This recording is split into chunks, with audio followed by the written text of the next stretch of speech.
Welcome back नाज़रीन। मैं यहाँ पर सिद्दीकुल फारूक साहब से सवाल करूंगी। सिद्दीक साहब, क्या वजह है कि जनाब शहबाज शरीफ साहब के जलसे को लोग सरकारी जलसा समझ रहे हैं? क्या वजह है और क्यों ऐसा समझ रहे हैं? और इतने आप लोग भी बरसरे इख्तदार ही हैं, जाहिर बात है पाकिस्तान के 60% पे हुकूमत कर रहे हैं, तो वहां पे कौन सी दूध और शहद की नदियां बह गई हैं? वहां पर भी तो इतने ही मसाइल है। जी बहुत शुक्रिया सोफिया। सूबाई बजट और सूबाई मामलात मुख्तलिफ होते हैं। मरकज़ी हुकूमत के पास 3,500 अरब का बजट है और सूबे का सिर्फ 700 अरब का बजट है, नंबर 1। नंबर 2, मैं ये कहूँगा, उस दिन भी कहा था, आज भी कहता हूँ कि आप अपने बेहतरीन अखबार नवीस जो हैं, एंकर पर्सनस का एक कमीशन बनाएं। वो चारों सूबाई हुकूमत और मरकज़ी हुकूमत की कारकर्दगी पे वो एक रिपोर्ट पेश करें, महीने में पेश कर दें। वो देख लेंगे कि पंजाब की हुकूमत की क्या कारकर्दगी है। एक बात मैं ये अर्ज करूंगा, जलसे की बहुत आपने बात की कि ये जलसा है, ये हो गया। अगर तहरीक इंसाफ वाले इस बात से खुश होते हैं, ये 86 से के बाद बड़ा जलसा कहते हैं, मैं कहता हूं इनकी खुशी के लिए जी पाकिस्तान का सबसे बड़ा जलसा था। लेकिन इमरान खान साहब ने नया क्या पेश किया? एक तो उन्होंने एसेट्स की बात की कि जी सब एसेट्स डिक्लेयर करें। इमरान खान साहब की इस्लामाबाद में 300 केनाल जमीन इन्होंने पहले डिक्लेयर किया कि ये मेरी बीवी के नाम है। अब ये कहा कि मुझे तोहफे में मिली है। किसने तोहफा दिया है? ये 300 केनाल जमीन 3 अरब रुपए की है। इन्होंने 530 केनाल जमीन का कहा है, ये 70,000 रुपए की है सिर्फ। 530 केनाल, गोया को 150 रुपए केनाल उन्हें जमीन मिली है।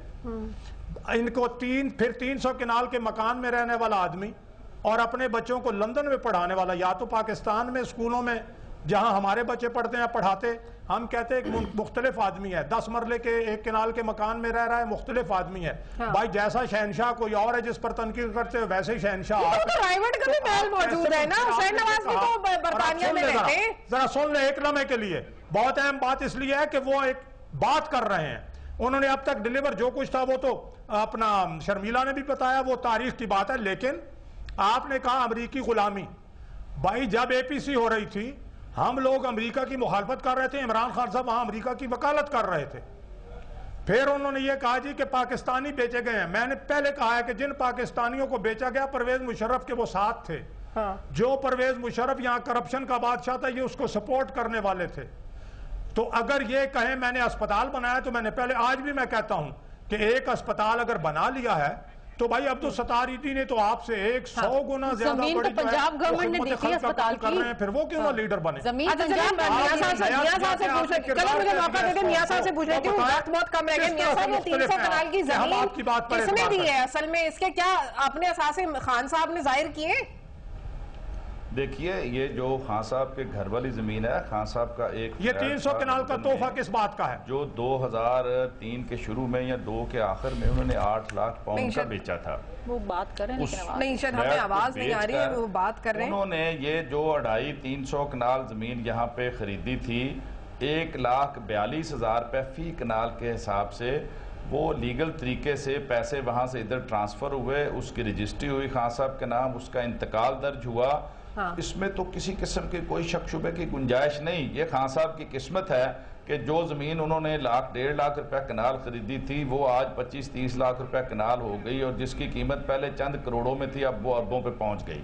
मैं ये कहता हूँ कि जो मियां नवाज शरीफ साहब हैं, अपने घर से शुरू करना ना, जो चंदा मांगते फिरते हैं अपने अस्पतालों के लिए, तो ये जो अरबों रुपए की जमीन है, क्या ये वक्फ करेंगे गरीब आवाम के लिए? क्या बस आखिरी जवाब दे दें? क्या शर्मिला ने एक सवाल पूछा, उसका जवाब दे दें मियां साहब, बस फिर मुझे शो रैप अप करना है। जी जी, क्या सवाल पूछा? मुझे आवाज नहीं आ रही। जी, मैं ये कह रही हूँ कि इमरान खान साहब तो चंदा मांगते फिरते हैं अपने अस्पताल के लिए।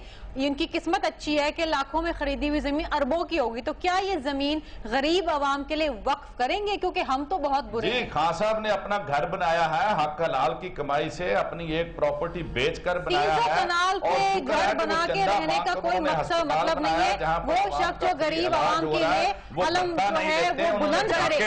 आप एक अपार्टमेंट में भी रह सकते हैं। अच्छा चले, मुझे अब खत्म करना होगा शो। मैं बहुत शुक्रिया अदा करूंगी मियां महमूद रशीद साहब का, शर्मिला फारूकी, सिद्दीकुल फारूक साहब का। मौजूदा हुकूमतों ने जमहूरियत को मजबूत करने के बजाय कमजोर किया है। हमारे सियासतदान आपस की मुसीबतों में ये बातें भूल जाते हैं कि जमहूरियत पर कभी भी कोई झपट्टा मार सकता है। आपको मेरा शो कैसे लगा? मुझे ईमेल कर सकते हैं कब तक @dawnnews.tv। कल तक के लिए अल्लाह हाफिज।